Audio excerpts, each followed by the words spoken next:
jërëjëf Ben salaamaaleykum suñu mbokku auditeurs yi ci États-Unis ci diaspora bi ci àddina bi maa ngi leen di nuyu yéen ñëpp di leen sant di la gërëm di sant yàlla mi nga xam ne yombalal ñu nañu réunion bi tey le 29 août 2015 à l'ambassade du Sénégal à Washington. Je crois que date la boo xam ne ce sera une date historique incha allah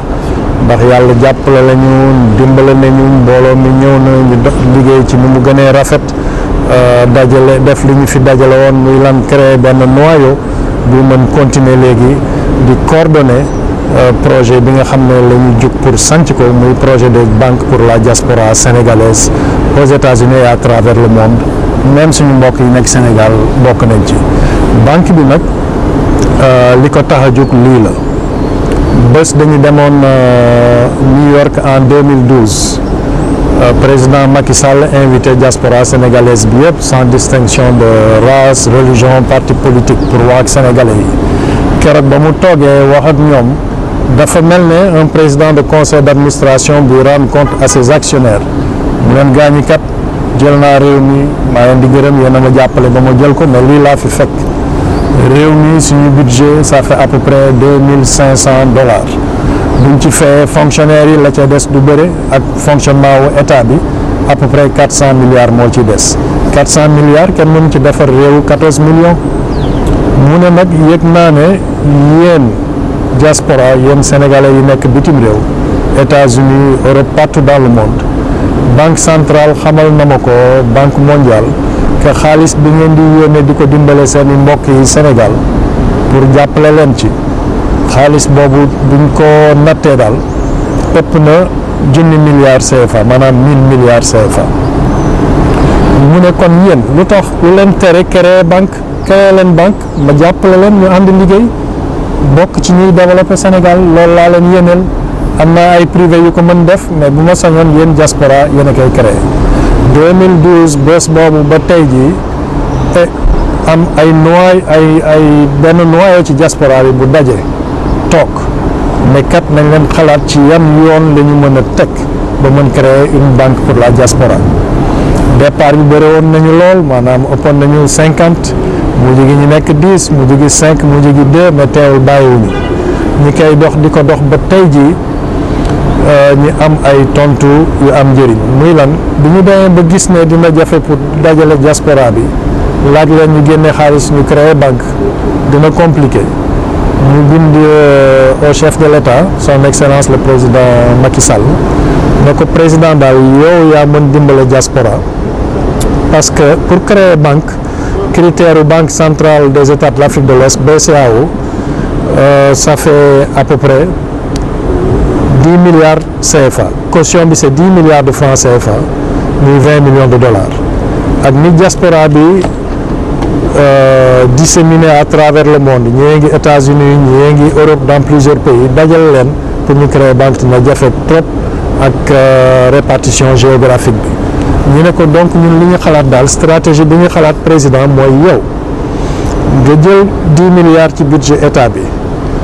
jox ko banque centrale muy caution ngeen créer banque ba pare invité diaspora bi fépp fu ñu nekk dans le monde ne leen par exemple mën ngeen jënd ay action ci banque bi par coupon de $1,000 $1,000 mooy 500 000 francs CFA bu ko defee sénégalais bu intéressé ñu wax ko fan lay dem déposer xaalisam ñu jox ko kayit yooyu wane na léegi déposer na xaalisam nekk na actionnaire ci banque bi ndax gouvernement bu créer banque en Afrique de l'Ouest BCEAO may na la 5 ans boo créer banque 5 ans après war nga rétrocéder action yi à des privés muy lan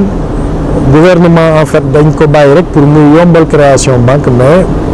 banque centrale autorisé wu ko muy garder banque comme des privés donc banque privée rek moo ko mën def moom la ñu autorisé ñu def ko mais état mën na faciliter looloo taxoon ñu proposé président mu def ko président tontu ñu mais bu fekkente organiser ngeen et que vous pouvez manifester votre intérêt que vous êtes partant pour ce projet de banque dinaa étudier les modalités yi nga xam ne dinañ ko yombalal diaspora ci ñu mën jënd action fa ñu nekk lettre boobu daal di ñëw on a une lettre officielle bu wane nekk président bi il est partant il nous tend la main pour que ñu ànd liggéey créer banque mais léegi diaspora bi ku ci nekk fa nga nekk dans le monde naka la ñu mën a créer banque Sénégal fexe ba nga xam ne ki nekk États-Unis ka nekk France am na benn institut financier bu ko jege pour mën dem déposer fa xaalisam pour nekk actionnaire ci banque ba ci Sénégal kooku nekkaat beneen équation ñu yeewu suba gis ne BND taxaw na muy Banque nationale de développement économique du Sénégal président créé ko 75% actions ya ay privé sénégalais jënd ko des individus mu des 25%. bi ñu yàlla dimbalee ci weeru koor bi weesu ci mois de juin bi suñu benn frère bu ñuy wax Bakary Camara def sacrifice dem Sénégal toog ak autorité yi toog ak le ministre conseil du président de la République Mahmoud Saleh toog ak le ministre chargé de la formation Mamadou Talla ñooñu jàppale ko ba mu àgg ci directeur généralu BND Banque nationale de développement économique ku ñu wax Seydou Nourou Sy kooku recevoir Bakary Camara Bakary Camara remettre ko un dossier bu wone ñun ni ñu proposé comme stratégie pour attirer toute la diaspora sénégalaise à travers le monde pour que ñu jënd action ñu bokk ci banque mën mobiliser quelques centaines de milliards pour contribuer ci développement économique Sénégal ba mu waxee ak loolu directeur général BNDE kooku lire dossier bi ne ko vraiment yéen xalaat bi ngeen yëkkati xalaat bu rafet la te lii lu mën a nekk la te ni ngeen tracé yoon bi yoon bu am sécurité la boo xam ne ku ci dugal alalam doo ko ñàkk donc kontaan naa ci lool léegi ñun dans l'immédiat li ñu leen mën a xamal mooy BND am na 25% action yu fi des yu état bi moom valeur bi ça fait dans les 3 milliards CFA à peu près 25% yooyu bu fekkente yéen diaspora organisé ngeen mën ngeen ko jënd en attendant mën ngeen créer fonds de garantie bu fekkente jekkoogu leen pour dajale 3 milliards CFA mi 6 millions de dollars mën ngeen créer un fonds de garantie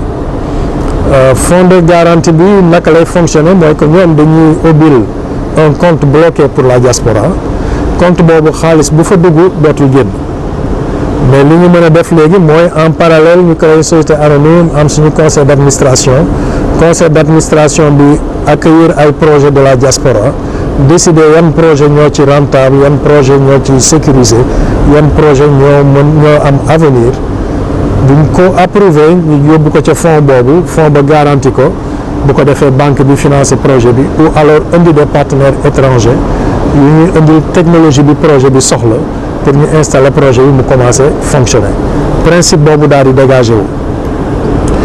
bi Bakary Camara indee loolu mu nekk vraiment une grande porte ouverte loolu mooy amaguñu moyen déposer 10 milliards caution pour créer banque mais léegi am nañu banque bu ñu ubbil buntam pour jaay ñu fa action bu ñu jëndee action day mel ne léegi am nañu banque bokk nañu ci banque am nañu aussi une deuxième stratégie mooy que ne mën nañu créer un fonds de garantie sans créer banque fonds de garantie bi ak moyen bu ñu mënti am dina mën garantir ay projet yi ñu réaliser leen ñuy law bu ñu lawee 1 an 2 ans 3 ans à moyen long terme dinañ mën a am doole boo xam ne peut-être dinañ mën jënd action yi ca banque ba bokk ca dinañ mën aussi créer beneen banque wala yeneen banque aussi bien au Sénégal qu'aux États-Unis en France ou fépp foo xam ne diaspora ma nga fa loolu mooy stratégie bi mais léegi naka la ñuy def ba collecter fonds wu diaspora xam nañ ne léegi officiellement que diaspora mi ngi yónnee 1500 milliards CFA au Sénégal pour dimbale rek seen i mbokk xaalis boobu demul ci investissement c'est pour dire qu'on a un potentiel répétitif de 1500 milliards CFA par an sur 10 ans ça fait plus de 15 000 milliards CFA yu dem Sénégal léegi ni ñu koy attirer transformer ko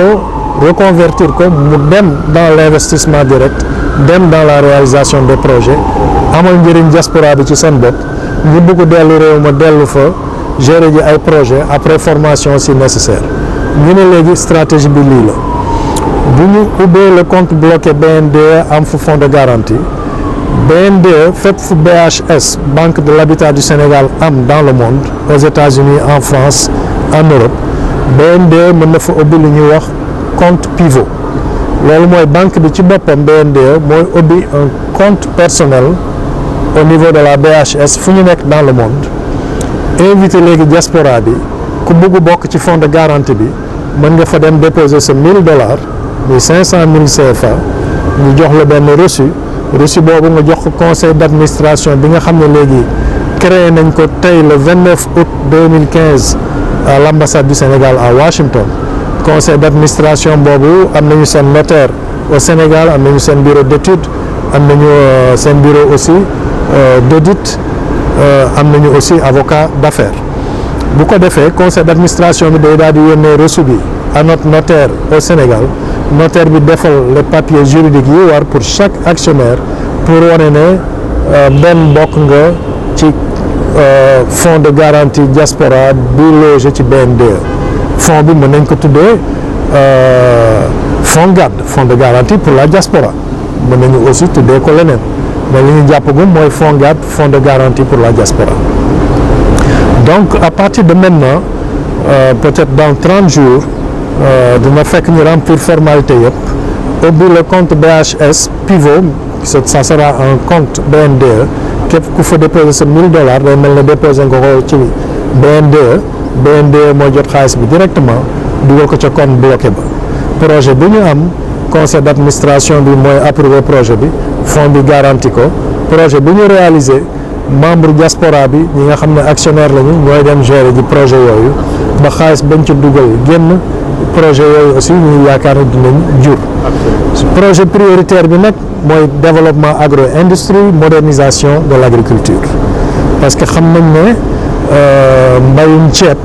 li ñu war a def pour Sénégal autosuffisant war nañu bay plus de 2 millions de tonnes de riz paddy. 2 millions de tonnes, ça fait plus de 2 milliards de kilos. Sur la base de 300 francs le kilo par exemple, ça fait plus de 600 milliards CFA en chiffre d'affaires. La présentation qu'il a faite tout à l'heure a un peu dissipé mes craintes de départ. Tout n'est pas encore, et vous avez vu les questions qui ont été posées, donc ça veut dire que je n'étais pas le seul à avoir ces craintes-là. Je crois, comme il l'a dit lui-même, c'est un bébé, on ne sait pas là où il va aller, donc donnons-lui la chance, voyons, on est là, la SCA est là, la SCA sera présente, la SCA va apporter sa contribution et nous sommes tout derrière le projet. Il y a des canevas qui ont été bien clairs, bien définis. Je crois que, bon, comme je dis, je suis moins sceptique que quand je suis arrivé. Camarade Madani ak Bakary soxli ma ni kon ñun jigéen la ñu ñoom commencé nañ ko nañ jóg jàppale leen parce que xeer bu diis la comme ñoom yëkkati nañ ko ñun li ñuy def rek mooy topp ci seen ginnaaw di leen xàllal yoon seen kanam di xàll yoon wi ñuy ñëw pour loolu bu mu daanu daal man dama bëgg li réussir waaw dama bëgg mu réussir waaw. C'est Etienne Faye et je suis le trésorier de la SCA qui est, qu'on peut dire, the Senegalese Catholic Association of America. Et je suis là pour aider. J'ai entendu parler de cette idée, j'ai reçu des emails et je trouve que ce projet étant un projet extrêmement important qu'il faut appuyer. Et je pense qu'avec notre petite expérience qu'on a dans ce pays et en tant qu'immigré, il est bon quand même d'amener cette expérience sur la table et de partager ça et d'essayer de pousser ce mouvement de l'avant, quoi. Absolument. Oui, premièrement, j'ai l'impression de faire partie d'un projet historique. Parce que depuis que les autorités sénégalaises ont décidé de banquer sur la diaspora, depuis qu'on a commencé à lancer ces grands nombres pour comparer l'apport de la diaspora sénégalaise par rapport au produit intérieur brut du Sénégal ou bien à l'aide extérieure, ça fait des années de cela. On a toujours été conscient de l'importance de l'apport de la diaspora dans le développement du pays. Et il a toujours été question d'utiliser plus sciemment, d'utiliser d'une manière plus organisée ces grosses ressources que les membres de la diaspora envoient au Sénégal chaque année. Mais c'est la première fois qu'on arrive aussi près de mettre en valeur un projet réel dans le but de canaliser cette force pour la faire fonctionner d'une façon organisée au Sénégal. Oui, je m'appelle Salou Ndiaye, je suis le président de l'association des Sénégalais de Cincinnati, dénommée Cincinnati Senegalese Union. Parce que c'était quelque chose qui nous manquait et on avait besoin, on attendait à cette chose-là. Donc ce rendez-vous était vraiment quelque chose de remarquable. C'est quelque chose que nous retenons et c'est quelque chose que nous avons besoin de ça et c'est quelque chose qu'on attendait c'était tant attendu. Donc